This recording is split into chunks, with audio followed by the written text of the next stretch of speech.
नमस्कार, जोहार। धुमकुड़िया के इस नए चैनल युवा के प्लेटफॉर्म में आपका स्वागत है।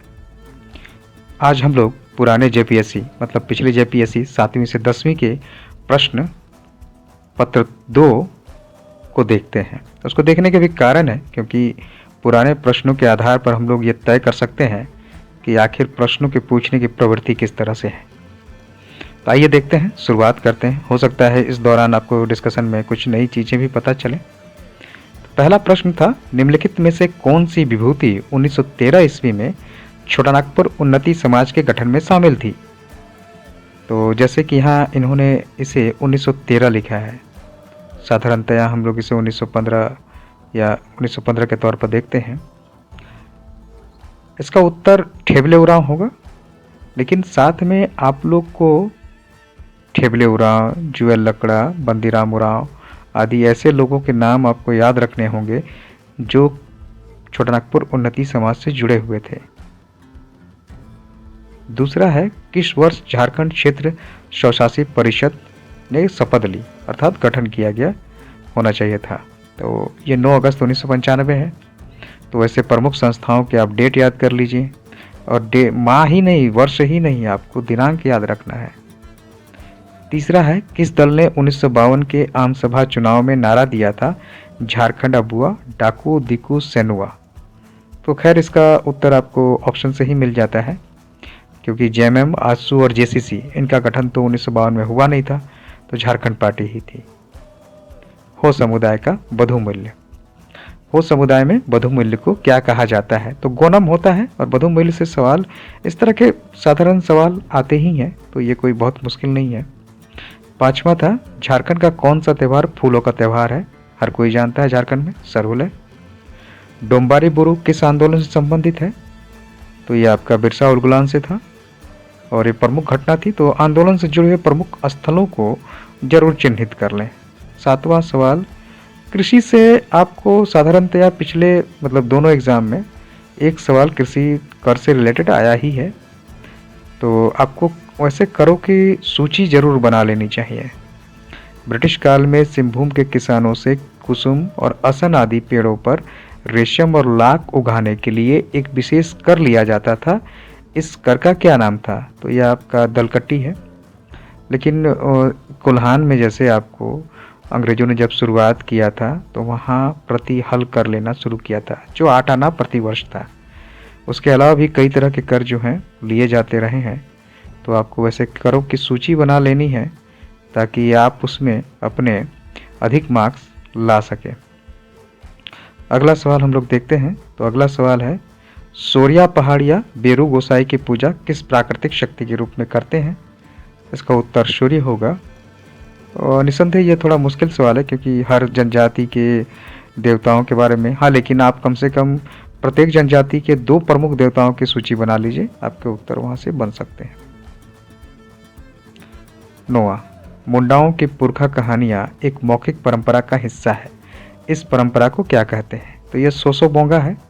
ऐसे ही संथालों की भी एक मौखिक परंपरा है, उसको याद जरूर कर लीजिएगा। 10वां, निम्नलिखित में से कौन झारखंड की महिलाओं का पारंपरिक आभूषण है? तो पहला है, आभूषण संबंधी सवाल पूछे ही जाते हैं, तो आपको एक बार जरूर इनको देखना चाहिए। कर्मा नृत्य के 2 प्रकार कौन से हैं? तो ये आपका खेमटा और भिनसारी है। आपको झारखंड के नृत्यों को थोड़ा गंभीर होकर पढ़ने की आवश्यकता होगी।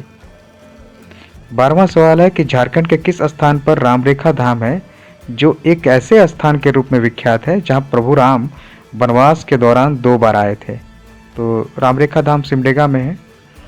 आपको वैसे प्रमुख स्थलों की सूची बनानी चाहिए प्रत्येक जिले से, जो थोड़े विख्यात हैं या प्रमुख स्थल है। हो लोगों को लड़ाका कोल किसने कहा? तो एसआर टिकल ने कहा था, और एसआर टिकल 1837 के बाद चाईबासा में अंग्रेजी शासन के संबंध में वो पहले प्रशासक रहे हैं। इनका हेडक्वार्टर चाईबासा था। मटूरा कहानी। मटूरा कहानी लोक कथाओं का संग्रह के लेखक कौन है? तो ये मैनास अड़िया है, मैनास अड़िया। और आपको जानकर आश्चर्य होगा कि बरसों इनकी पांडुलिपि, जो कि ये क्योंकि ये पहला उपन्यास माना जाता है मुंडारी भाषा का। तो ये इसकी पांडुलिपि बरसों तक जो है पड़ी हुई थी, किसी का ध्यान नहीं गया था। फादर पॉन्टेंट जो थे उन्होंने पहली बार इसको देखा था।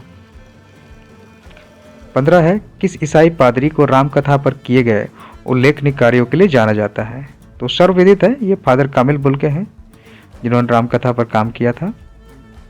उसके बाद एक प्रसिद्ध पुस्तक के लेखक के बारे में पूछा गया, dust storm and hanging mist, a study of Birsa Munda and his movement in छोटा नागपुर 1874 टू 1901। इसके लेखक कौन है? तो के.एस. सिंह अर्थात कुमार सुरेश सिंह इसके लेखक हैं। काफ़ी प्रसिद्ध राइटर रहे हैं और बिरसा मुंडा पर इनकी काफ़ी प्रमाणिक किताब ये मानी जाती है। तो वैसे किताबों की आप ज़रूर देखें, जब आप किसी भी किताब को पढ़ रहे हैं तो बिब्लियोग्राफी पे ध्यान दीजिए, क्योंकि बिब्लियोग्राफी में कई महत्वपूर्ण पुस्तकों के लिस्ट रहते हैं जो पूछे जाते हैं, साधारणतया पूछे जा ही रहे हैं, आगे भी पूछे जाएंगे। 17वां सवाल है, यीशु चरित चिंतामयी जो 1963 में लिखी गई थी नागपुरी में, इसको किसने लिखा था? इसको लिखने वाले फादर पीटर शांति नौरंगी हैं और ये नागपुरी में लिखे जाने वाली 200 से अधिक पृष्ठों की पहली किताब है। 1910 ईस्वी में प्रकाशित संथाल परगना जिला गजेटियर के लेखक कौन है? तो इसके लेखक LSS ओमैली हैं। निसंदेह ये काफ़ी मुश्किल सवाल हो सकता है कई लोगों के लिए, लेकिन आप अगर प्रमुख किताबें पढ़ रहे हैं और सूचीबद्ध बिब्लियोग्राफी को ध्यान दे रहे हैं तो आपको उसको कई तरह के किताबों के नाम और राइटर मिल जाएंगे। कांके में बिरसा कृषि विद्यालय में निम्न संकाय उपलब्ध है, कृषि और पशु चिकित्सा विज्ञान, कृषि और वानिकी, कृषि पशु चिकित्सा वानिकी। तो निसंदेह इसका उत्तर डी होगा, कृषि पशु चिकित्सा और वानिकी। इस तरह के सवाल थोड़े क्रिटिकल हो सकते हैं, तो प्रमुख यूनिवर्सिटी या संस्थाओं के आपके डिपार्टमेंट भी देखने पड़ जाएंगे। रांची में national institute of foundry and forge technology निम्नलिखित में किसके सहयोग से स्थापित किया गया? तो ये यूएनडीपी और यूनेस्को है। वास्तव में झारखंड में जितने भी नेशनल इंस्टीट्यूशन है उससे एक सवाल पूछा ही जाता है, तो उनकी सूची जरूर बना लीजिए।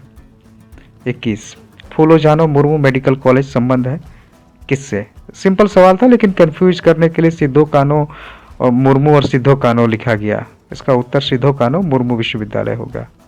22वां, यह भी साधारण ही सवाल है, झारखंड में आयोजित 34वें राष्ट्रीय खेल के संबंध में विचार करें।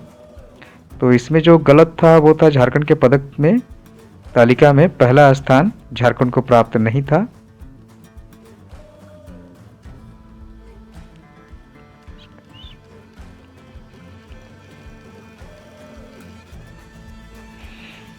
बाकी तीनों सवाल आपके उसमें सही हैं, बाकी तीनों सही हैं, तो इसका सही उत्तर आपका सी होगा 1 2 3।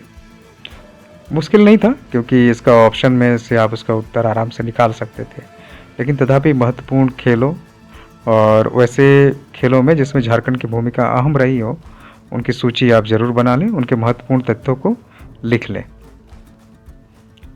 23वां सवाल था, सिंपल सवाल है, आराम से आप इसको मिला सकते हैं। किनन स्टेडियम आपका जमशेदपुर में है। उसके बाद आप देखिए मैकॉन आपका रांची में।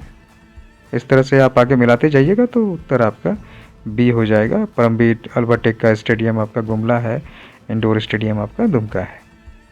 24वां सवाल है, महेंद्र सिंह धोनी ने अपना पहला एक दिवसीय अंतर्राष्ट्रीय मैच किस देश के खिलाफ खेला था? धोनी से एक सवाल बहुधा पूछा ही जाता है, तो ये आपका उत्तर बांग्लादेश है।